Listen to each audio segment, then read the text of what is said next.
Coming up on This Old House. The finishes of our house come together as we put up the last of the woodwork and we'll install the ornamental iron. In the kitchen, we're going to see our beautiful soapstone countertops installed. You never really need to put anything on soapstone, but some choose to put oil on it to make it go dark. The lovely part is it makes the veins, as you can see here, really stand out. In the bathrooms, the plumbing fixtures are going in. I'll show you how to properly install a pedestal sink.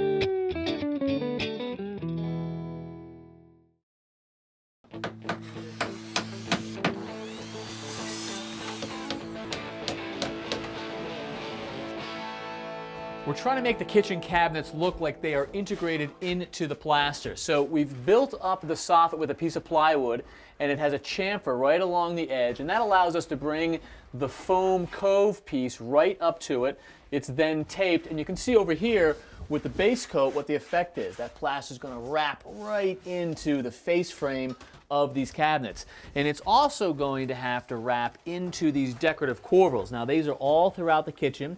They're wood, and this is a profile that we see throughout the rest of the house. So Alfonso, you are at the stage where you're putting the final coat right here over this kitchen window, right? Yes. Let me get that tape back on for you. What is the process? Well, what I'm doing right now, I'm just going to apply a even coat of first coat. Yep. And then come back later on, put the texture on. Is this a typical detail? I've never actually seen this before.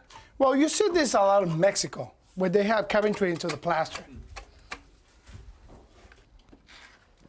What we're doing now here is that I'm applying my first coat of plaster on this edge. Then I'm working on my bullnose. This is what we call a freehand bullnose. So you're just using your square trowel and you're eyeballing it? Eyeballing, yes.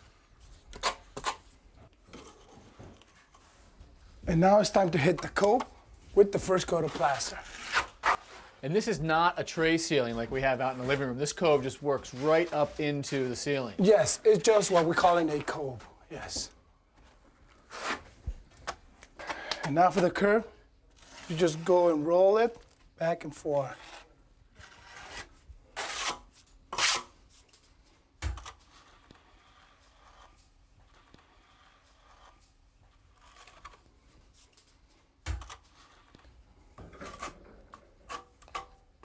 And now we are ready to do the other bullnose on the other side of the window. And you always do these freehand? You don't come back with a shaped trowel ever? Unless the homeowner requests a very straight bullnose. But in this case, they're fine with the freehand look? And yes, that's what they're looking for. Something natural and wavy.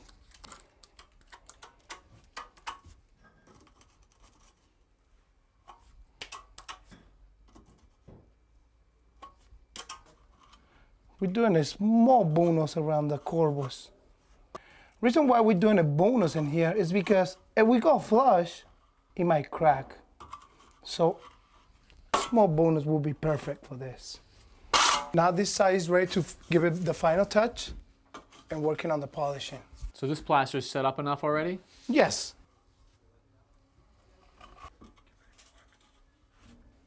So using your trowel, but also a paintbrush involved? Yes, the brush is just to clean up my trowel and apply a little bit of water at a time too. It looks like you made that bullnose with a shaped trowel. Nice job, Alfonso. Thank you, Kevin. Well, here on the first floor, there is a beautiful full bathroom and the finishes are well underway. You can see the reproduction tile right here. We still need a little bit of grout. You also can see that they brought this arch motif even here into the bathing alcove. We still have a toilet to install right here, and this cabinet is going to hold 2 sinks under counter mounted inside this vanity. Now a vanity for a plumber makes his life a lot easier because you can rough in the drain and the water anywhere you want and not have to worry about fancy chrome trim or traps because it's all going to be covered by this box. But on the first floor we also have a half bath, and Noe Lopez is doing all of our plumbing. And look at this tile, bright yellow. That would wake you up in the morning, wouldn't it? So when he was roughing this drain in right here, remember there's no cabinet. So he had to make sure that this drain was perfect for both where it was off the wall and its height, because he had to make sure that that drain could fit exactly in this opening right here, and he did perfectly. All right, now we need to just put the faucet onto our bowl and we can start the installation. Well, Richard, here's our sink. All right. It's 24 inches wide, Yeah. and the distance between the hot and the cold is 8 inches. And that's always has been the standard dimension. Now this faucet can actually install at the 8 inches, but it's also designed to go as wide as 24 inches because of these flexible supplies underneath. So why don't we install it right out here? A lot more room to work. That's right. All right, so here's our spout, and it has an O-ring seal right here to make a nice watertight connection. And I'll give you your nut and your washer. I'll hold the spout from this side. Okay.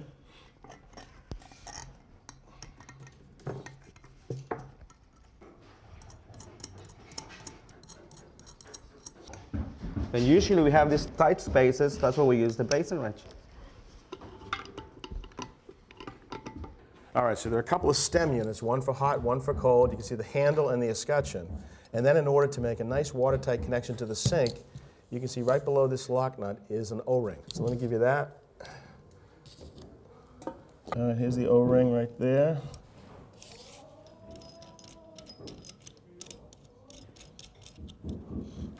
So you tight? Yep. All right, so here is your flexible hose. I'm going to tip that up to you. That's great.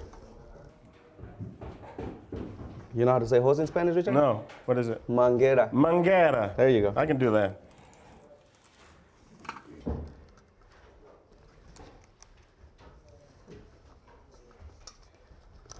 So you bent the manguera into a pretzel. How do you say pretzel in Spanish? Pretzel.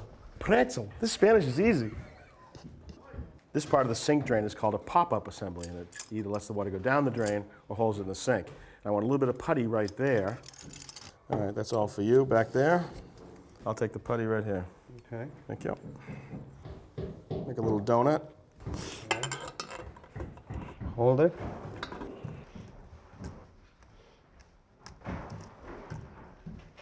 Okay.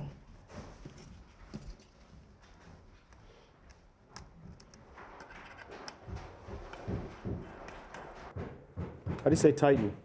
Apretar. Apretar. Sí. I'm going to be fully fluent by the time I'm out of here. There you go. I'll pull the putty. All right, so now we need to install the plunger, and you can see that it has to key into this lever right here for it to go up and down. I'll hold it from this side, Okay. and I'll tip it forward for you. Very good.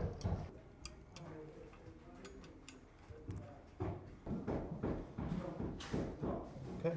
All right, now let me push the lift rod in. That goes right in here.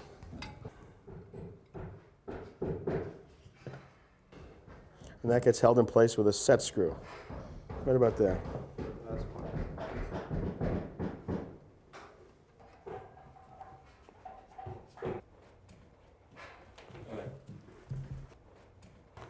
All right, to finish it off, we have an escutcheon right here that screws on, the cross arm handles, a locking screw,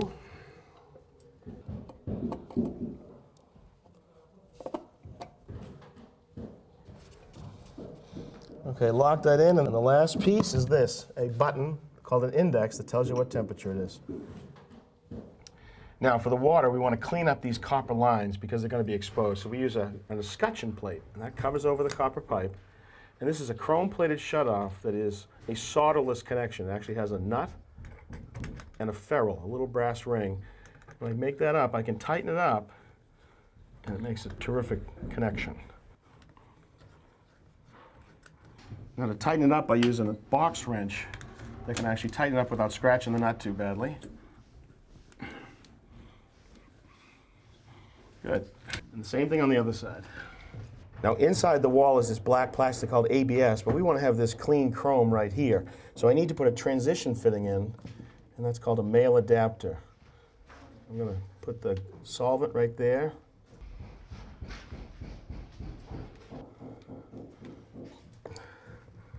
Okay. All right, to transition from our ABS to the chrome, we're going to use an 1.5 inch compression nut. You can see the gasket right there. So we'll tighten that up, and once we're got it where we want it to be, this escutcheon will cover everything. Perfect. Let's put the sink in. All right, so let's bring it all together. We put the pedestal leg in there, and now we're going to bring the sink top in and secure it into the wall. Okay, here it goes.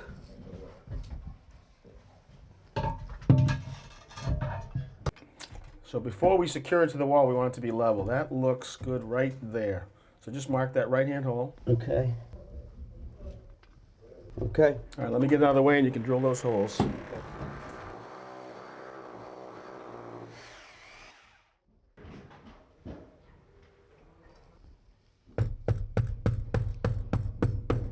Using brass screws called closet screws, we'll secure the sink to the wall. All right, coming over your head here. Go ahead. Just coach me in there. There you go. Down. Okay. There. Now we're gonna slide it back. Okay. There you go. There we are. Good. Ah, the mangueras. Correcto.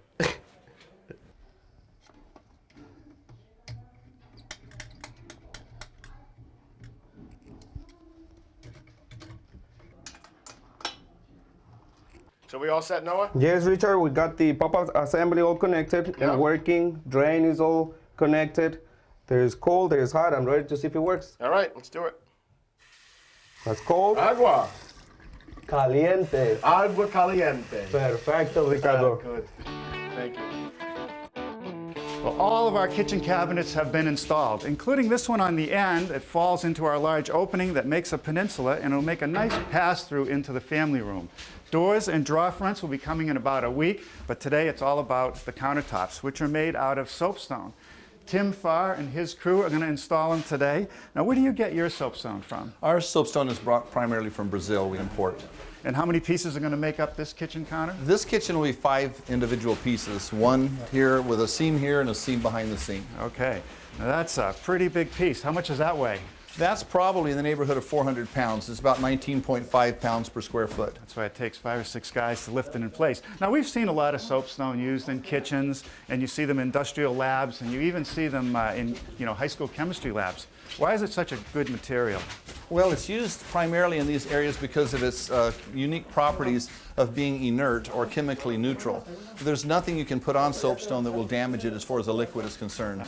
Lemon juice, lime juice, red wine, coffee, nothing will permanently stain the stone. Right. Now, the soapstone that we see here is in its natural state. Yes, this is the way it comes out of the mine. Basically, they just cut it into slabs. And what makes it so special? Well, soapstone is a combination of steatite and talc, and what it does is the talcum powder gives it that soft soap-like feel that gives it its name, soapstone. Now, some people leave it just like this in its natural state, and others, they really don't like that look. Yeah, some people, what we find with soapstone is you never really need to put anything on soapstone, but some choose to put oil on it to make it go dark. They prefer to have that darker look. Anytime you get oil on soapstone, it causes the surface and the surface only to become darkened. So if you get oil on soapstone, it is going to make it darker. The lovely part is it makes the veins, as you can see here, really stand out. Boy, it really changes the color almost immediately as soon as you put it on it. And I guess you just refresh it once in a while. Yeah, it usually about every once a month to 6 weeks if you want to keep it really dark. Keeping in mind that the oil is only cosmetic, you do not have to put it on. But it actually, if you spill oil, you're going to get a dark spot. So rather than keep making the dark spots go away, you just simply oil the whole thing and you don't have a problem any longer. Now, what about scratches and stains? Well, soapstone is softer than many of the other stones, and so consequently it does scratch a little easier. The lovely thing about it, though, is that's actually one of its assets, because when you get a scratch or a stain, you simply take, say, a 220 sandpaper and you sand it out. Right here we have red wine, we have actually motor oil, we've put battery acid and other things on this piece. And so once you've sanded it like this, you just simply take the oil, put it right back on the stone, and it's as good as new. Well, our kitchen's going to look great with these beautiful soapstone countertops. Thanks to you. Well, thank you so much for the opportunity. One of the original decorative details of the house is this star design in the center of the dining room ceiling.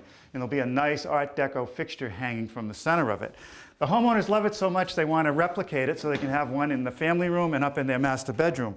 So I'm going to use this contour gauge. It's just a whole bunch of fine pieces of metal. And if I push it up, it'll give me a profile. So you just slowly push it up. And now I have the profile. Now, back here at the shop, we take the template and make a tracing of it, send that to the guy that makes our knives, and he gives us knives for our cutter head. Right, and you've already installed the knives in the cutter head here at the shaper, and it's actually half the profile. Exactly. Looks like you're using poplar. We are. It's soft and easy to mold, and it's paint grade, so it works perfectly. We've cut most of the corners off on the table saw. Right, by removing some of the material, it makes it easier on the knives. Yes.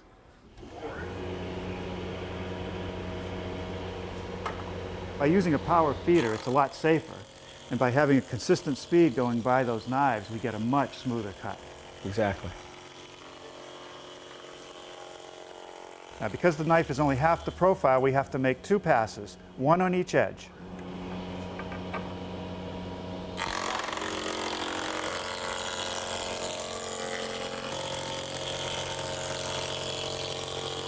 Now we need to establish the angles of the star, and for that I'm going to use a digital bevel gauge. I want to take it up and put it on this inside corner like this and spread it out. Make sure it's nice and tight, and I'm seeing 138 degrees. That's 69 degrees on each side of center. If I subtract 69 from 90, that gives us the angle of our cut. And the angle is 21 degrees. We adjust the fence to our angle and make the cuts.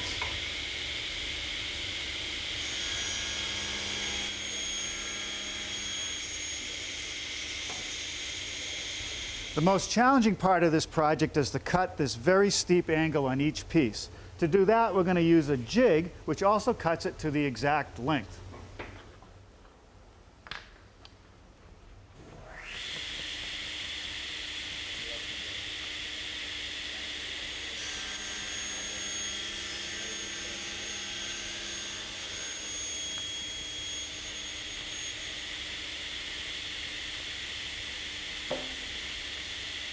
Now that we have our star parts, we begin our joinery by cutting slots for biscuits.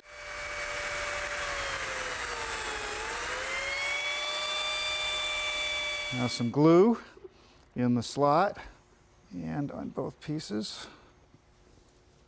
And brush a little bit in the slot. Now the biscuit, and spread it.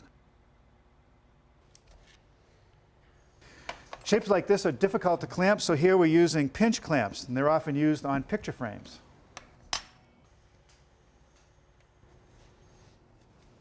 And now, using this, an RF glue dryer, we'll introduce RF frequency into the joint and help cure the glue by heat. You know, I've seen these in some commercial shops, and they seem to work pretty well. They do. It really helps speed things along.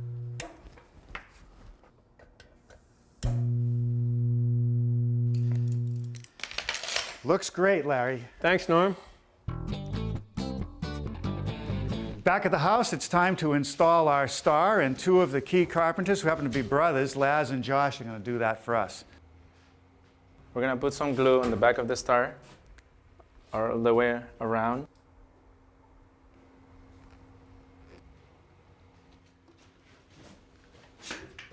Okay, now you've snapped some lines on the ceiling so you can get it perfectly centered where the light fixture is going to be installed. It's a tricky part. Now a couple finish nails to hold it in place while the glue sets. It looks fantastic, guys. Thank you, Norm.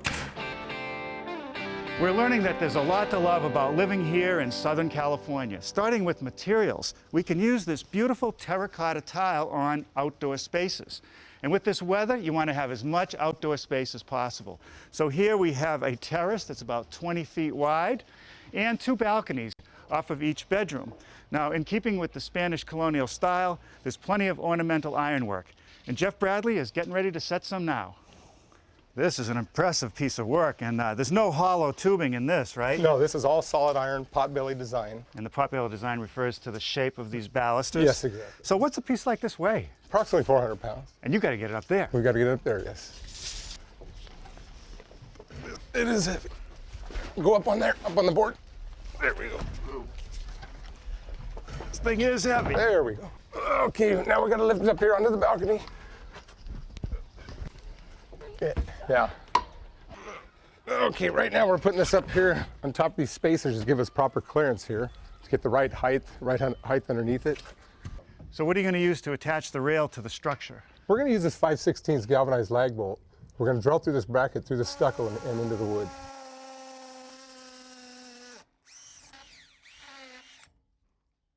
We coat the lag screw with construction sealant to prevent any water from getting into the structure. And we screw it in with an impact driver.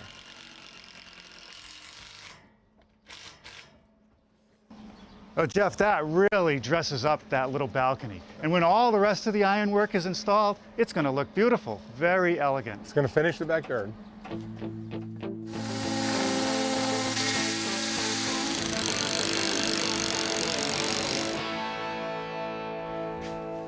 The ironwork continues on the interior, and we're fortunate to be working with a husband and wife team. Not only do we have Jeff, but we have his wife, Robin. Now, Robin, you have designed all of this ironwork. That's right. We took the cues from the gates and the windows of the home for the design. Right. You know, when I looked at this balustrade, the first thing my eye caught was this piece right here. It looks very much like a wood turning you would see on a stair. That's right, but it's actually cast iron and an Andalusian inspired. We have forged balusters here that the homeowner selected, right, and it shows the mark of the anvil and the iron. As we move up the stair railing, what I really love are these elements again from the gates and the Gothic arches reinterpreted here for the stair railing. Right, well, it looks beautiful. And of course, you had to keep the spacing correct here because there can be no more than 4 inches between everything. That's right, because children can actually get their head caught in here, and we don't want that to happen. They have small children. Now you have matching rails on each side of the stair that go up to the ceiling level, but then it has to be continued beyond that. Right, we need a wall-mounted handrail for safety all the way up to the top floor. Now the code requires a rail only on one side up in this area. Exactly. We're going to weld it and make it a continuous handrail Right, here. I like the brackets. Well, yeah, they're real bold and rustic, and they can stand up to this high stucco wall. Now we've only seen a couple of the ironwork pieces that you've fabricated for us, but it's really changing the character of the house. Well, thank you, Norm. We like to think of it as the jewelry for the home. Now I have one more thing I'd like to show you. What do you think of that? Wow, look at these. Yeah, isn't that beautiful? That's blown glass that was inspired by the tile, the Spanish tile in the home. And where do they go? We're going to lay this embellishment right here. Ah, so when you're talking jewelry, you're serious. Yeah, we are. It's really going to light up this staircase. Now you have quite a few pieces still to install. That's right. We have the interior railings to finish, the Juliette balconies, gates, and decorative embellishment on the face of the house. Well, we want to see it all, and we will show all of it to you over the last 2 episodes of This Old House in Silver Lake, Los Angeles.